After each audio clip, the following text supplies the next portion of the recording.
Impossible to deny the positive effect that plants have on people and the environments they're in. There are an infinite amount of plants you could choose to have in your home, but one of them deserves special consideration: aloe vera. It's pretty, is useful as a first aid kit, and easy to grow. In today's video, we'll show you how you can grow aloe vera at home and tell you all about its health benefits. There are hundreds of species of aloe vera, but we're going to talk about lace aloe and soap aloe. Both of these have big, thick leaves, and their natural components are very medicinal. According to a study performed by NASA, aloe vera is great at purifying the air and absorbing toxic substances in the environment. And as if that wasn't enough, this plant has several medicinal uses.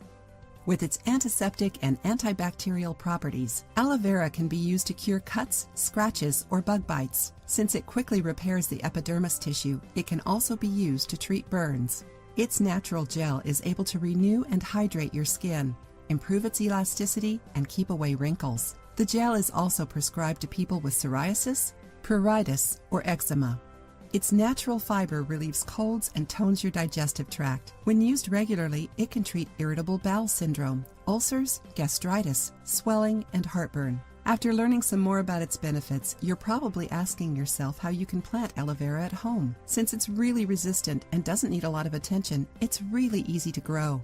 Find the sunniest part of your home, preferably outside. If you don't have a garden or yard, you can use a balcony or windowsill. The most important part is for the aloe plant to get as much sun as possible. Buy a big pot because aloe vera grows quickly and has strong roots. You can use the soil sold at gardening stores. You don't even need to buy a plant or seeds. Just find someone with a plant and ask them for one of the leaves with a few roots and you're set. Water the plant once or twice a month only if you live in a very dry climate. Aloe vera almost doesn't need any water, so be careful not to soak the dirt. Always water your plant at the beginning of the morning, 10 a.m., or at the end of the afternoon, 4 p.m., when the sun isn't as strong. If you liked the video, give it a thumbs up and share it with your friends. For more recipes and tips, subscribe to the channel.